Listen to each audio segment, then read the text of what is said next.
ተሰድሮ በትዝታ ለሳቅና ለቁም ነገር ለጨዋታ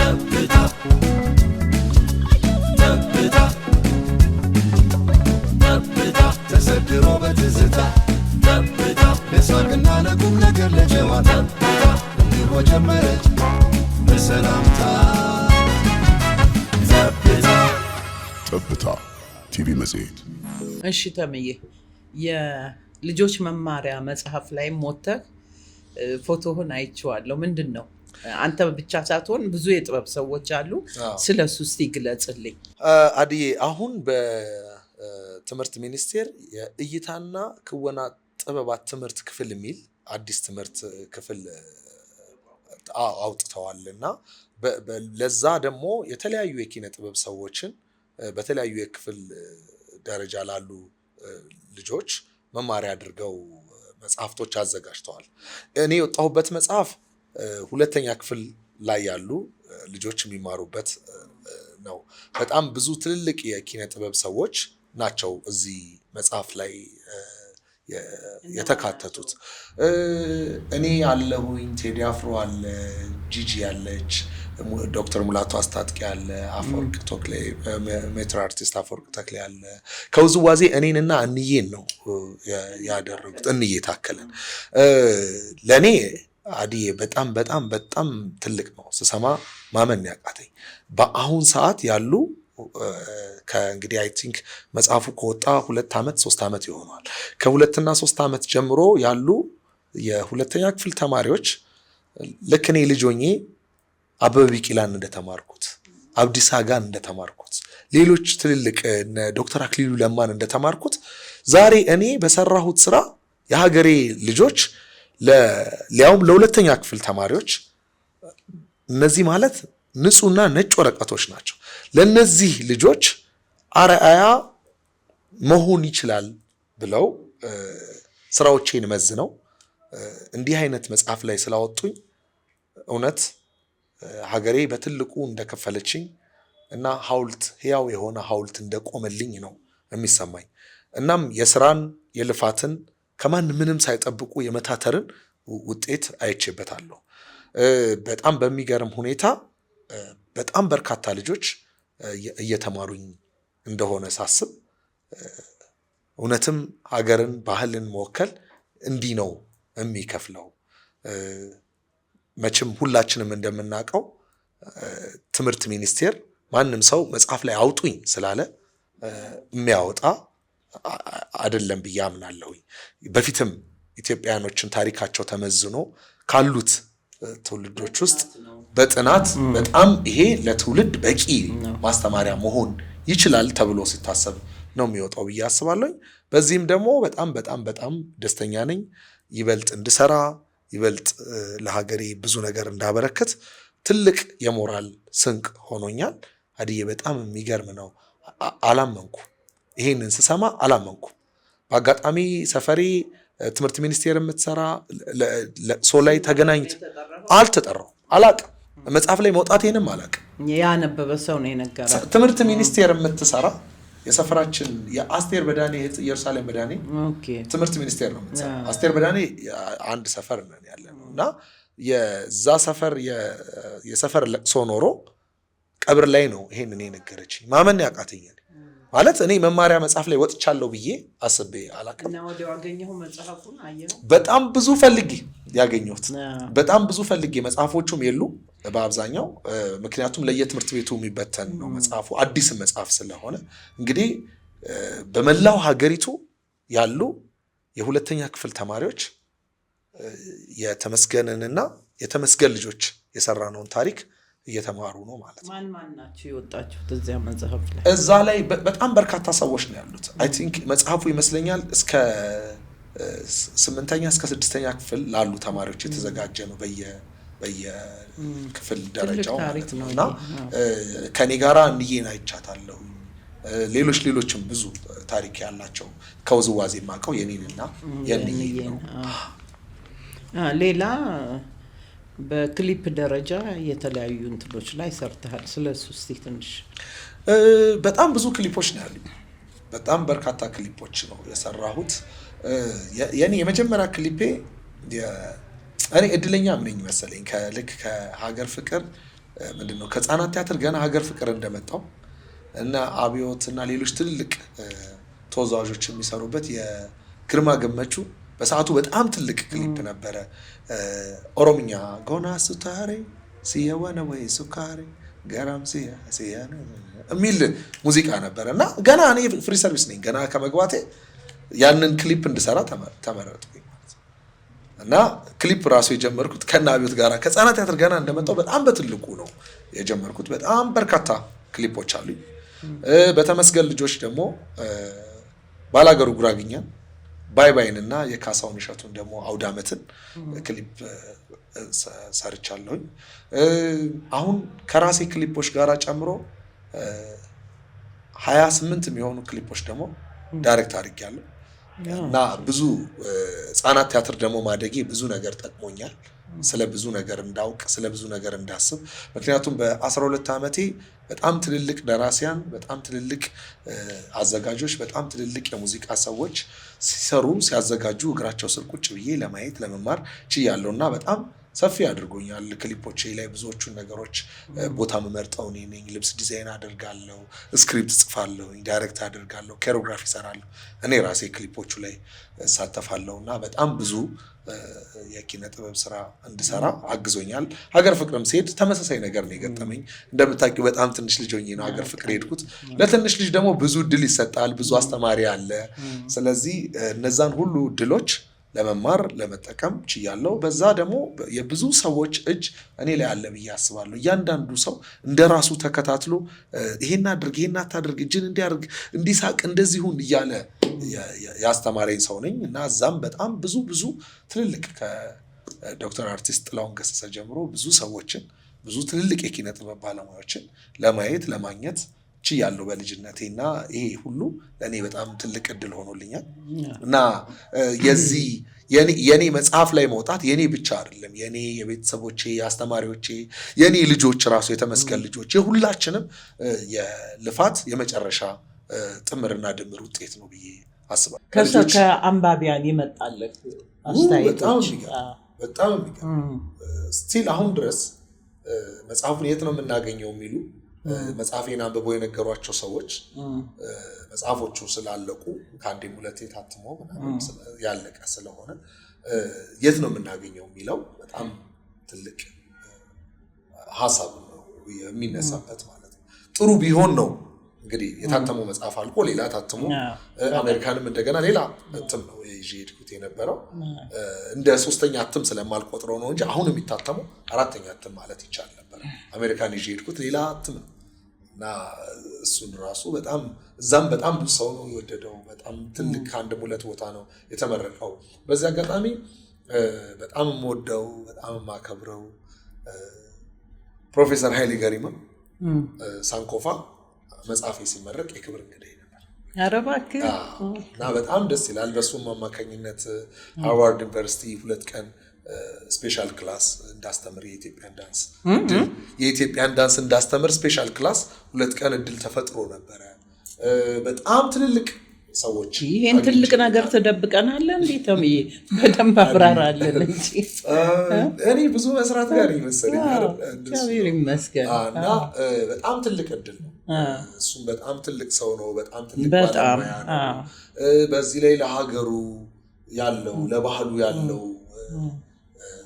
አስተሳሰብ ቀናይነት በጣም የሚያስቀና እውነት ለመናገር እና እኔም ብዙ ነገር ከሱ ጋራም በማውራቴ በመገናኘቴ ብዙ ነገር ተምሬበታለሁ። ጋሼ በጣም ያደረክልኝ ነገር ሁሉ በጣም ላመሰግንህ እወዳለሁኝ። በኢትዮጵያ ኪነ ጥበብ ስማቸው ፕሮፌሰር ኃይሌ ገሪማ ጋሼ ለሰጠኝ ትምህርት፣ ላወራኝ፣ ላገኘው፣ ለከፈትክልኝ የተለያዩ እድሎች፣ ላስተዋወቀኝ ሰዎች ሁሉ ከልብ አመሰግናለሁ። በኢትዮጵያ ኪነ ጥበብ ስም ከልብ አመሰግናለሁ። ተምዬ እናመሰግናለን። ይሄ መከባበር ትልቅ ነገር ነው፣ ባህላችንም ነው። ይቀጥል እንላለን። ሌላ ቀጣይ እቅድህ ምንድን ነው በዚህ ዙሪያ? እንግዲህ አሁን እንዳልኩሽ እዚህ ኢቲዲኤም ላይ ነኝ ያለሁት። ይሄንን ኢቲዲኤም በዓለም ላይ ለማስተዋወቅ ነው በትልቁ እየሰራሁኝ ያለሁት ከእግዚአብሔር ጋር። በጣም ነው የምቀነው። ጋንገም ስታይል የሚል ታስታውሻለሽ? አንድ ሰሞን ጋንገም ስታይል ሙዚቃ መጥቶ ነበር ከደቡብ ኮሪያ የተነሳ። በጣም ብዙ ሰዎች ያውቁታል ይሄንን ሳነሳ፣ ዳንሱ ምናምን እኮ። እናንተ ግን ተጫውታችሁ ነው ያለው መስሎኛል። እሱን ሙዚቃ ሳይ አሁን አፍሮቢት የሆነ ሰሞን ላይ ዓለምን አጥለቅልቆ ነበረ። አሁን ደግሞ አማፒያኖ፣ እነዚህ ሙዚቃዎች ሳይ ጎንደርኛ ምን አንሶት ነው፣ ጉራግኛ ምን ሆኖ ነው፣ ወላይትኛ ምኑ ጋር የታመመው፣ ትግርኛ ምን ነካው፣ ኦሮምኛ የት ገባ፣ ሶማሊኛ እንዴት ሆነ እያልኩኝ በጣም ነው መጨነቀው። ስለዚህ ይሄንን መጨነቅ ማሰብ ብቻ ሳይሆን እንደነዛ ዓለም ላይ እንደደረሱት ሙዚቃዎች ደርሶልን እንዳናይ እየሰራሁኝ ነው። ሁሉ ጊዜ የኔ ብዙ ነገሮች መነሻቸው ቁጭት፣ ለምን መጽሐፉን ካየሽው ለምን አይጻፍም የሚል ነው። የተመስገን ልጆችን ካየሽ እንዴት መሆን አይችልም የሚል ነው። አሁንም እንዴት ዓለም ላይ ትልቅ ትርኢት ማቅረብ፣ ትልቅ ለዓለም ማድረስ ያቅተናል የኛን ሙዚቃ የሚል ቁጭት አለኝ እና ያንን ቁጭት ግን ለመወጣት የበኩሌን እየታተርኩ ነው። ግን መድረስ የሚቻለው በእኔ መስራት ብቻ አይደለም። እኔ የሰራሁትን ስራዎች ኢትዮጵያኖች ላይክን በማድረግም ሊሆን ይችላል፣ መልሰው ሪፖስትን በማድረግ ሊሆን ይችላል፣ ወይም ደግሞ የተለያዩ አርቲክሎች በመጻፍም ሊሆን ይችላል። እኔ ስራውን ልሰራ እችላለሁ፣ እኔ ትርኢቱን ላቀርብ እችላለሁ። ግን ስለቀረበው ትርኢት ዓለም ላይ ትልቅ እንዲሆን መጀመሪያ ሀገሪቷ ላይ ትልቅ መሆን አለበት አይደለ? ከቤት መጀመር አለበት። ትልቅነታችን፣ ንግስናችን እዚሁ ከሀገራችን መጀመር አለበት። ሀገራዊ ቅቡልነት ሲያገኝ አህጉራዊ ቅቡልነት ይመጣል። አህጉራዊ ቅቡልነት ሲኖረው ደግሞ ዓለም አቀፍ መሆን ይችላል። ስለዚህ እየሰራው ነው። በእኔ በኩል ማድረግ እንችላለን። ይህንን ግን ለማድረግ የተለያዩ ድርጅቶች፣ የተለያየ መንግስት አካላት፣ የተለያየ በዚህ መንገድ ውስጥ እውቀት ያላቸው ይህንን ነገር አብረን ተባብረን ብናደርሰው የኛም ሀገር ከማንም የሚበልጥ እንጂ የሚያንስ የለንም እና በተቻለ መጠን በቁጭት ብቻ ሳይሆን በእውቀትም ጭምር ጥሩ ነገር ለመስራት እየጣርኩ ነው። ሌላው ዓለም ላይ እንደምታያቸው ናቸው አይደለ? ማይክል ጃክሰን ይዘፍናል፣ ከዛ ይደንሳል። ቢዮንሴ ያት ትዘፍናለች፣ ትደንሳለች እና አሸር ሌሎቹም በጣም ትልቅ የሚያደርጉት መዝፈን ብቻ ትልቅ እንደማያደርግ አይቼ መጥቻለሁ። አሜሪካ በነበረኝ ቆይታ የበለጠን የተማርኩት እዚህ ያለኝና የገባኝ ምልከታ ቢኖርም በአካል ተገኝቼ ደግሞ ማየት የበለጠ ትልቁ ትምህርት ቤት ነበረ ለኔ እና ስለዚህ እሱንም ይዤ ነው የተመለስኩት። እንግዲህ ከእግዚአብሔር ጋር የጥበብ አምላክ እሱ ስለሆነ እጁን ይጫንና ትልቅ እናደርገዋለን፣ ከህዝባችን ጋር ትልቅ እናደርገዋለን ብዬ ተስፋ አደርጋለሁ። እግዚአብሔር ይርዳተም። ትልቅ ትግል እያደረክ ነው። አሜን። እቅዶችን ሁሉ ተሳክተው ያው ለተመልካች ተደራሽ እንዲሆኑልን፣ ማስተማሪያም እንዲሆኑልን፣ ጥበብንም ከፍ ለማድረግ የምታደርገው ትግል ቀላል አይደለም። እንግዲህ ሁሉንም ነገር በጉጉት እንጠብቃለን። ትልቁን ፕሮጀክትህን ግን በደንብ አላስረዳኸኝም። እሷ ላይ ትንሽ ብትገልጽልኝና አሁን ይሄ እነዚህ ሁሉ መንገዶች ናቸው። ኢቲዲኤም፣ የተመስገን ልጆች፣ ንህነ መጽሐፌ፣ መቅረስ ፊልም፣ ተሙ ምርጥ የቴሌቪዥን ፕሮግራም፣ ቤተ ጥበብ የሬዲዮ ፕሮግራም፣ እነዚህ ሁሉ ለኔ የማስባቸው እንደ መንገድ ነው። ሁሉም አክቲቭ ናቸው። ሁሉም አሉ፣ የተሰሩ አሉ፣ እየሰራናቸው ያሉት አሉ። ገና ከዚህ በኋላ የሚመጡ ስራዎች ይኖሩናል። ሁሉም ለኔ መንገድ ናቸው። የኔ ትልቁ ህልም ግን አርባ ምንጭ ላይ ትልቅ ዩኒቨርሲቲ መገንባት ነው። ትልቅ የኪነ ጥበብ ዩኒቨርሲቲ አርባ ምንጭ ላይ ገንብቼ 15 የኢትዮጵያ የኪነ ጥበብ ትምህርት ክፍሎች ያሉት ከዓለም የኪነ ጥበብ ፍቅሩና ተሰጥኦ ያላቸው ተማሪዎች መጥተው ሊማሩበት የሚችሉ ትልቅ ትምህርት ቤት፣ ትልቅ ተቋም መገንባት ነው። ምክንያቱም ባህላችንን እንጠብቅ ካልን፣ ያለን ባህል ይቀጥል፣ ለትውልድ ትውልድ ይተላለፍ ካልን፣ አሁን ባለንበት ዘመን ተቋም ካልገነባን በስተቀር ባህላችንን መጠበቅ በጣም አስቸጋሪ ነው የሚሆነው። የምናየው ነው ሶሻል ሚዲያው፣ የምናየው ነው ግሎባላይዜሽኑ በጣም ከባድ ውጊያ ላይ ነው ያለው። ባህላችንን በመበረዙ፣ ትውልድ በማጥፋቱ፣ አስተሳሰቦቻችንን በማበላሸቱ ጥሩ ነገሩ እንዳለ ሆኖ ጎልቶ የሚታየው በተለይ ደግሞ እኛ ሀገር ላይ በጣም ጎልቶና ገዝፎ የሚታየው ልክ ያልሆነው ነገር። ስለዚህ ይሄ ነገር የሚመጣው ካለማወቅ ነው። አለማወቅ ደግሞ የሚፈጠረው ካለመማር ነው። አለመማር ደግሞ የሚመጣው ተቋም ካለመኖር ወይም የሚያስተምር ቦታ ካለመኖሩ ነው። ስለዚህ ተቋም ብንገነባ ባህሎቻችንን መጠበቅ እንችላለን። የኛን የሆኑትን እሴቶች ለሚቀጥለው ትውልድ ማሻገር ማስተላለፍ እንችላለን። አሁን የኔ ትልቅ ህልም እንግዲህ 2004 ላይ ነው ይሄንን ህልም ማለም የጀመርኩት። ትልቅ ኢንተርናሽናል የአርት ዩኒቨርሲቲ መገንባት፣ ኤክሰለንሲውን ደግሞ ዳንስ ላይ ያደረገ ወይም የኢትዮጵያ ውዝዋዜ ላይ ያደረገ 15ቱም የትምህርት ክፍሎች የሚሆኑት የኢትዮጵያ ነው። እዛ ውስጥ ስነ ጽሁፍ አለ፣ ፊልም አለ፣ ሜካፕ አለ፣ ሳውንድ አለ፣ ሙዚቃ አለ፣ ራሱን ችሎ ዳንስ አለ። ከዛ ደግሞ የእደ ጥበብ ውጤቶቻችንን ራሱ መስራት መቻል አለ። በጣም ብዙ ጊዜ የሚገርመኝን ልንገርሽ አድዬ፣ ዓለም ላይ ፉትቦልን በተለይ አሁን እግር ኳስ ብለን የምናስበው ፉትቦል ትልቅ ያደረጉት ጆርናሊስቶቹ ናቸው። ጆርናሊስቶቹ ወይም የእግር ኳስ ስፖርት ጋዜጠኞቹ አናላይሲስ የሚሰጡት ሌላ ናቸው፣ የሚዘግቡት ሌላ ናቸው፣ እንደ ኮሜንታተር ሆነው የሚያስተላልፉት ሌላ ናቸው። እነሱ በሚያብራሩልን ነገር ማወቅ ይመጣል። ሰዎች ደግሞ ላወቁት ነገር ፍቅር ይኖራቸዋል። ፍቅር ላላቸው ነገር ደግሞ ዋጋ ይከፍላሉ።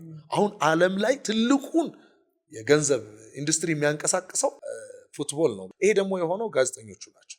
ጋዜጠኞቹ ስለ እያንዳንዳቸው እግር ኳስ ተጫዋቾች ስለ ህይወት ታሪካቸው፣ ስለሚበሉት፣ ስላላቸው፣ ስላሳለፏቸው ነገሮች በጣም በስፋት ነው የሚዘግቡት ማለት ነው። ስለዚህ ስለ ኳስ ደግሞ ቴክኒኮች በስፋት ነው አናላይሲስ የሚሰጡት። ከዛ ደግሞ ኮሜንታተሮቹም የራሳቸው የሆነ ያቀራረብ ይዘት አላቸው እና እኛን እንድናቅ አድርገውናል። ስናቅ ደግሞ እናደንቃለን፣ ስናደንቅ እንወዳለን፣ ስንወድ ዋጋ እንከፍላለን። እኛም ሀገር ኪነ ጥበቡ በጣም ትልቅ እንዲሆን ከፈለገ የኪነ ጥበብ ብቻ ጋዜጠኛ ያስፈልጋል። ስለ ኪነ ጥበቡ ብቻ በጣም የተረዳ ጠብታ መጽሔት ላይ ኪነ ጥበብ ላይ ብቻ ነበር ይህንን ነገር የሚሰራው። ያው ብዙ አልዘለቅንበትም እንጂ እኔ ማለት የፈለኩት በትምህርት ደረጃ ካሪኩለም ተቀርጾ የኪነ ጥበብ ጆርናሊስት የሚል አንድ የትምህርት ክፍል ያስፈልጋል። እንደሱ አይነት ጆርናሊስቶች ካሉ ኪነ ጥበቡን ምን መጠየቅ እንዳለባቸው ያውቃሉ። ስላዩት ትርኢት በደንብ አብራርተው መጻፍ ይችላሉ። ስለዚህ ሰዎችን ማሳወቅ ይችላሉ። ሰዎች ደግሞ ሲያውቁ ማድነቅ ይችላሉ። ሲጀመር ኪነ ጥበብ እንደዛም ባይጻፍለት እንዲሁ ታይቶ እንኳን የሚደነቅ ነገር ነው። ቢጻፍለት ደግሞ ብለሽ አስብ፣ ያንን ነገር የሚያብራራ ሰው ቢኖር ብለሽ አስብ። ተረተሽኛላ። ለምሳሌ እረኜ በጣም ሁላችንም የወደድ ነው አይደለ? ተከታታይ ድራማ ነው።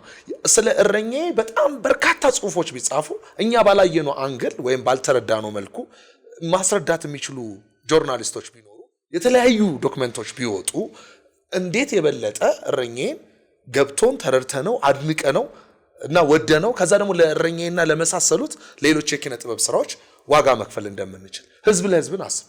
ህዝብ ለህዝብ እኮ የዛሬ 30 ምናምን ዓመት የተሰራ ትርኢት ስቲል እስካሁን ድረስ በትልቁ ሁላችንም የምናነሳው ለሁላችንም እኔን ጨምሮ ለብዙዎቻችን እንደ ዩኒቨርሲቲ መማሪያ የሆነ ትልቅ ትርኢት ነው።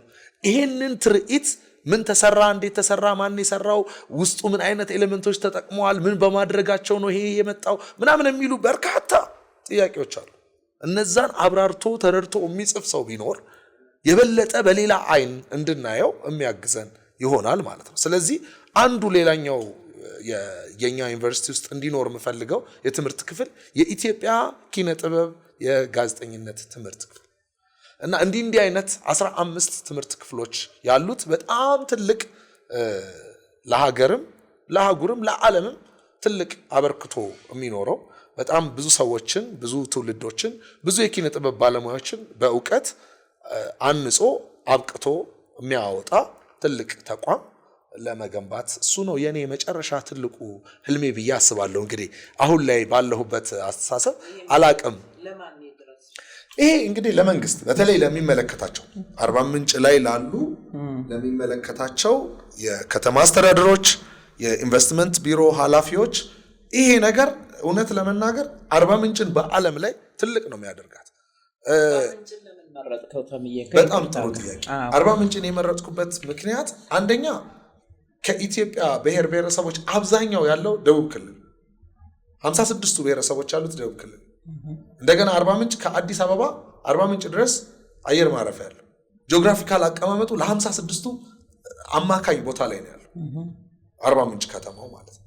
ከዛ ደግሞ አርባ ምንጭ ተፈጥሯዊ ሐይቁ ከአንድም ሁለት አለ አባያና ጫሞ የሚባል የእግዚአብሔር ድልድይ የሚባል ትንግርት የሆነ ተራራ አማዞን የመሰለ ጫካ ያለው። ስለዚህ ከዓለም ተማሪዎች ይመጣሉ ብዬ ሳስብ ለኪነ ጥበብ በጣም መነሳሻና መነቃቂያ የሆነ ቦታ ያስፈልጋቸዋል። ከዛ ደግሞ አርባ ምንጭ ማላና ደጎሎ የሚባል ለነዋሪውና አዲስ ለመጣው ሁሉንም በእኩል አይን ሊያስተዳድሩ የሚችሉበት ባህል ያለበት ቦታ ነው እና ሀገር ነው። ስለዚህ እዛ ቢሆን የበለጠ ትልቅ ይሆናል ብዬ ነው የማስበው። አርባ ምንጭ ላይ መጀመሪያውን እንዲሆን አሰብኩኝ እንጂ ይሄ አይነት ትምህርት ቤት በሀገሪቷ በሁሉም ቦታ ያስፈልጋታል ብዬ ነው የማስበው። ግን እንግዲህ መቼም አንድ ሰው ፋብሪካ ልገንባ ካለ ሶርሱ ወዳለበት ቦታ ነው ጠጋ የሚለዋል። እምነበረድ ከሆነ የሚያመርተው እምነበረዱ ያለው አምቦ ወይ ወለጋ ሆኖ ሱማሌ ወይም አፋር ፋብሪካውን ማድረግ አይችልም። የኔም ትልቅ ሶርስ ያለው ባህል ላይ ስለሆነ መሰራው 56 ብሔረሰብ ወዳሉበት ቦታ ጠጋ ማለት ትልቅ ነገር ነው። ሌላ ይሄንን ካነሳ ሬዲዮ ነበረ የሬዲዮ ፕሮግራም አንተና ይሽደመላሽ የምትሰሩበት እንዲህ አይነት ነገሮችን ለአድማጭ ተደራሽ ታደርጉ ነበር? ተናግረሃቸዋል? እውነት ለመናገር ሬዲዮናችን ላይ አብዛኛው የኛ እንግዲህ ሆስት ስትሆኚ ታውቂያለሽ አዲያ አንቺም አሁን ስለ አንቺ አይደለም እያወራን ያለ ነው፣ ስለ እኔ ነው፣ ስለ እንግዶቻችን ነው በስፋት የምናወራው። ግን በተለያዩ ሁኔታዎች ውስጥ እንግዲህ በሳምንት 5 ቀንም ስለነበረ እኔና የሺ ፕሮግራማችን ትርታ ሬዲዮ ላይ ከሰኞ እስከ አርብ ስለነበረ በየአንዳንዱ ቀን ስለ ሙዚቃ እንዴት እንደተሰሩ ውስጡ ያሏቸውን ኤሌመንቶች በጣም ብዙ ነገር ነው የምናወራው። እንግዲህ ሰኞ ማዕድ ቤት፣ ማክሰኞ መኝታ ቤት፣ ሮብ ሳሎን፣ ሐሙስ በረንዳ፣ አርብ ደጅ ያልን ነበር ትሪታችንን ስንሰራ የነበረው። እንግዳም አንቺንም አድርገንሽ ነበረ ጋብዘንሽ። ለምን ያልፋል? ለምን ቆመ? የቆመው ነው የአሜሪካ ሴት በጣም ስራው ከባድ ነው አይደለም። የሺዬ ብቻዋን ሆና ለሁለትም ሆነን በጣም አስቸጋሪ ነው። አንደኛ በሳምንት 5 ቀን፣ ሁለተኛ ደግሞ እንግዶች ማምጣት፣ እያንዳንዱ ፕሮግራም መዘጋጀት ምናምን በጣም አስቸጋሪ ነበር። ስለዚህ ከነበረን ደረጃ ካለን የስራ ብቃት ከሚጎድል ለጊዜውም ቢሆን ይቆም ብለን ነው ያቆምነው እንጂ የምንተው ነገር አይደለም። ነገሮች ሁኔታዎች ሲመቻቹልን ደግሞ እንቀጥላለን። እኔና የሺ በጣም በጣም በጣም ተወዳጅ ፕሮግራማችንም ነበረ። ጥበብ ታንጻለች የሚል መርህም ነበረ እና እውነትም ጥበብ በጣም ነው የምታንጸውና በጣም ትልቅ ስራዎች ለአንድ አመት ያህል በሳምንት 5 ቀን በጣም ብዙ ኤፒሶድ ማለት ነው ሰርተናል። የሺ አሁን ከዚያ ትንሽ ጊዜ ስላገኘች ነው ማለት ነው አልበሟን አውጥታለች። አልበሟን ለቃለች። የሺ ደመላሽን አልበም ብታደምጡላት በጣም ጥሩ ጥሩ ስራዎች ሰርታለች። በጣም ጎበዝ ባለሙያ ነች። የሺዬ እንዲሳካልሽ ፈልጋለሁ። አልበምሽን ስላወጣች ደግሞ ኮንግራ ለማለት ወዳለሁ። የትኛውን ዘፈን ወደድ? ከየቱን እንጋብዝልን? በሚገርም ሁኔታ ይሄ ስለ ሚስጥር ያወራችበት፣ ስለ ውበት ያወራችበት፣ ስለ ትዳር፣ ስለ ህይወት፣ ስለ ዝም ተብሎ እንደሚታለፍ አያቴ እሱ ላይ እንደውም ድራማቲክ ነው ያደረገችው። አያቴ እንደነገረች እያለች ሁሉ መዘፍነው እና ቢሰሙት በጣም ትልቅ አልበም ነው። ቆንጆ ስራ ነው የሰራችው። ድርሰቱም የሷ ነው፣ የራሷ ነው። ብዙ ስራዎች በጣም ጎበዝ ባለሙያ ነች።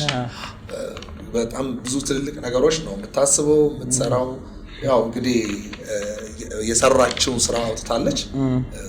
እናንተም ደግሞ ሰምታችሁ እያልን ያለው እውነት መሆኑን ማረጋገጥ ትችላላችሁ። እሺ ተምዬ፣ እንግዲህ ስለ ተመስገን ልጆች ብናወራው የሚያልቅ አይደለም ያንተ ታሪክ። እንደው በመጨረሻ ይህን ማስተላለፍ አለብኝ የምትለው መልእክት ካለ? አዲዬ በጣም አመሰግናለሁ። ማስተላለፍ የምፈልገው መልእክት ኢትዮጵያ ውስጥ በጣም ብዙዎቻችን ባህላችንን እንደምንወድ እንደምናከብር አውቃለሁ፣ ግን ለባህላችን ዋጋ እንደማንከፍልም ይህንንም አውቃለሁ። ስለዚህ አዲዬ ዋጋ ብንከፍል በተለይ ልጆቻችንን የልጅ ልጆቻችንን ማትረፍ እንችላለን። አሁን ያልገባን ብዬ እኔ የማስበው ወይም ቢገባንም ለነገሩ ትኩረት ያልሰጠ ነው ወይም እንደ ቀላል እያየ ነው ያለ ነው። በዚህ በትንሹ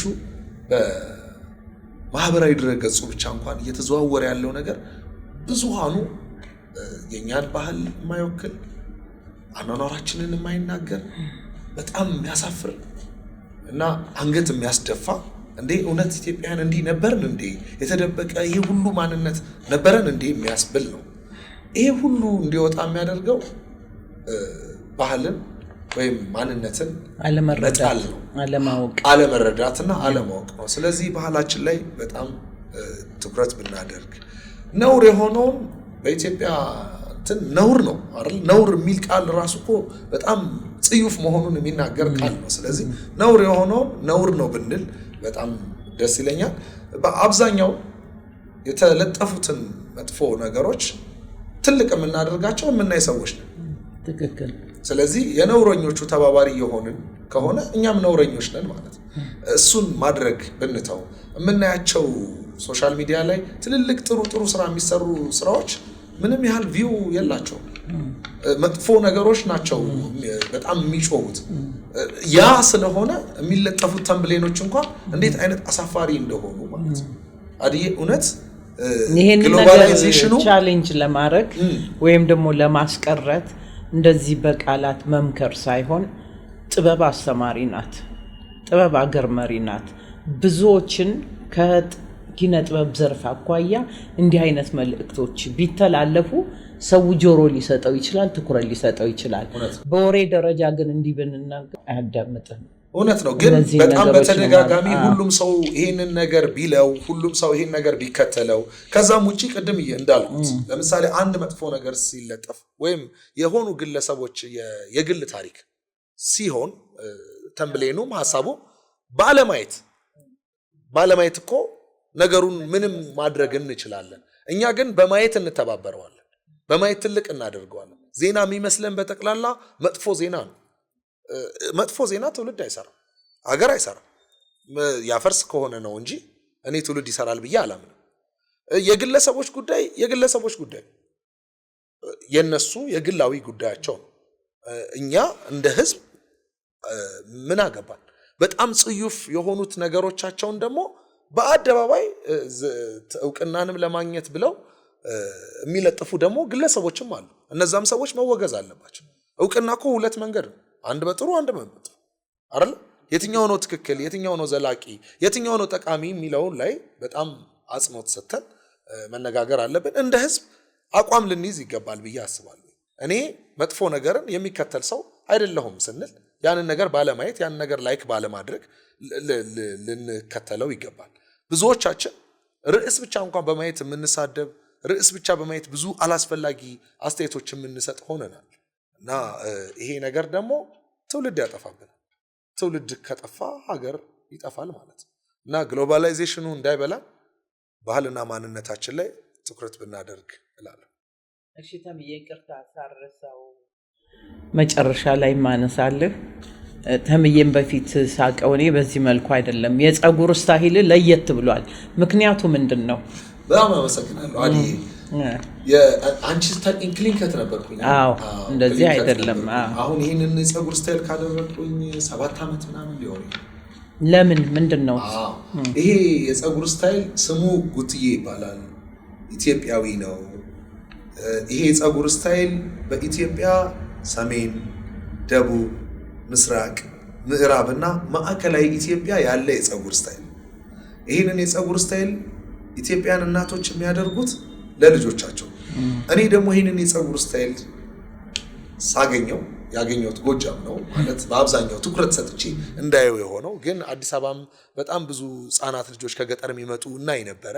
ግን ጎጃም ስሄድ በጣም በብዛት አይቼዋለሁኝ እና ስሙንም ስጠይቃቸው ጉትዬ ይባላል አሉኝ። እኔ ጎጃም የነበርኩበት አካባቢ በጣም ገረመኝ። እንዴት ሰሜን፣ ደቡብ፣ ምስራቅ፣ ምዕራብ፣ ማዕከላዊ ኢትዮጵያ ሁሉንም ኢትዮጵያ የሚወክል የፀጉር ቁርጥ እኔ አገኘሁኝ።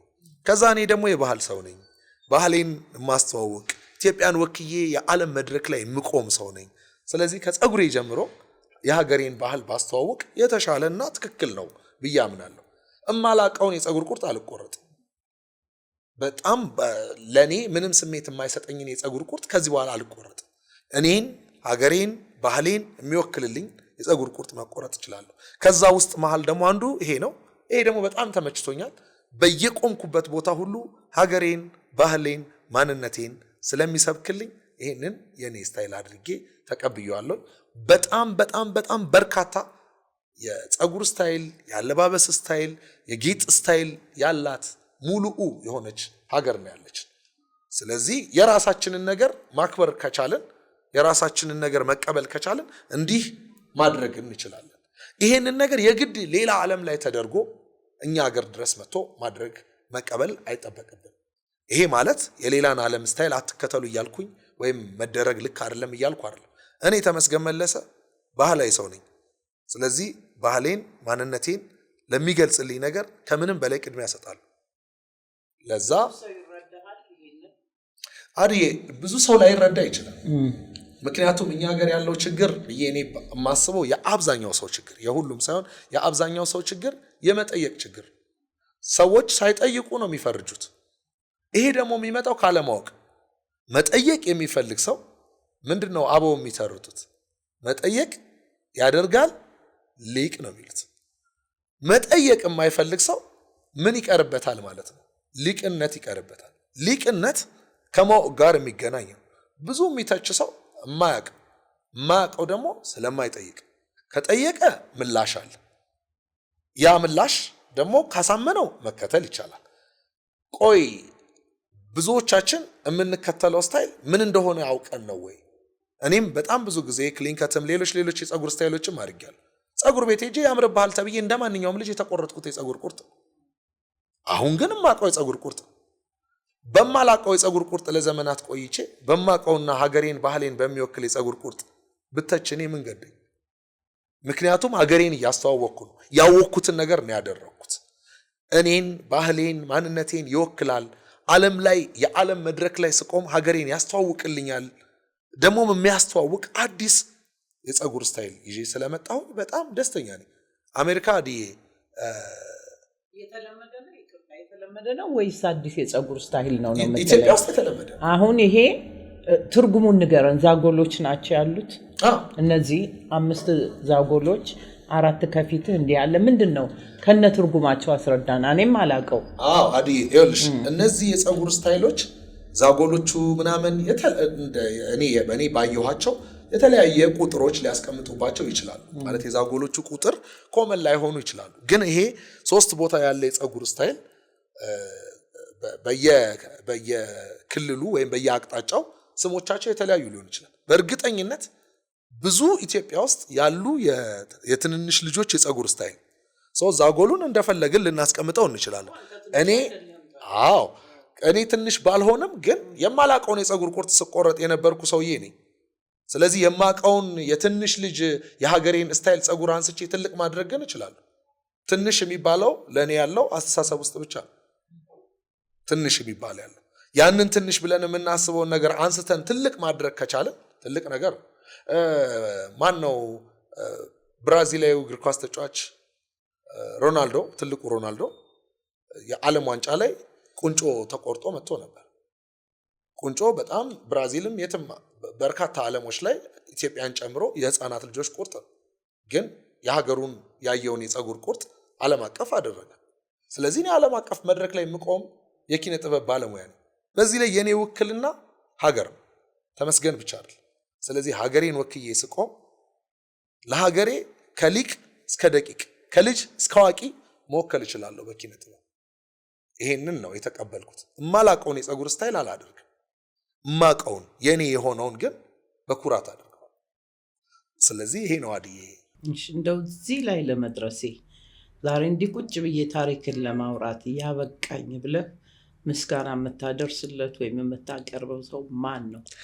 እውነት ለመናገር በጣም ምንም ቃላት ቢነገሩ ቢሰፈሩ የማይገልጸው ልዑል እግዚአብሔር ነው። ከመፈጠር ጀምሮ አድዬ ሰው ሆኜ በመፈጠሬ ለእኔ በጣም ትልቅ እድል። ከዛ ደግሞ የተፈጠርኩበት ቤተሰብ፣ ያደግኩበት ማህበረሰብ ራሱ ሽሮ ሜዳ አካባቢ በጣም የሚደንቅ ማህበረሰብ ነው። እዛ ሽሮ ሜዳ ያለው እንጀራ ቤት ካለ ወጥ ከሌለ እንጀራ ከቤት ወጥ ከጎረቤት አድርገን ያደግንበት ነው። ወላጆቻችን እስከሚመጡ ጎረቤት ተቀምጠን የጠበቅንበት ነው። ትምህርት ቤት በጣም የሚገርም ሰፈር ውስጥ ነው ያደግነው እና ይሄ ነው ብለሽ አንድ ነገር ብቻ የምትጠቅሽው አይደለም። በኪነ ጥበብ ውስጥ ደግሞ በርካታ ሰዎች ትልቅ አስተዋጽኦ አበርክተዋል። ለእኔ ግን በትልቁ በውዝዋዜ አብዮት በጣም በጣም በጣም በጣም ሁሌም የማመሰግነው የማከብረው ባለሙያ ነው። አብዮት ካሳንሽ ደመቀ ለእኔ ለሰጠኝ ሙያ በጣም በጣም አመሰግናለሁ። በህይወት ደግሞ ያላገኘኋቸው እነ ታደሰ ወርቁን የሚመሳስሉ እዛ መጽሐፍ ላይ የጠቀስኳቸውን በርካታ ሰዎች አመሰግናለሁ። አድዬ አንቺንና አንቺን ደግሞ የመሳሰሉ የተመስገን ልጆች የበላይ ጠባቂ የነበሩ አንቺ ጌትነት እንየው፣ ዶክተር ሙላቱ አስታጥቄ፣ አዜብ ወርቁ፣ አብርሃም ወልዴ እና ሌሎቹንም ከልብ ከልብ አመሰግናለሁ። ቴንኪው ተምዬ፣ እኔም ከልብ አመሰግናለሁ።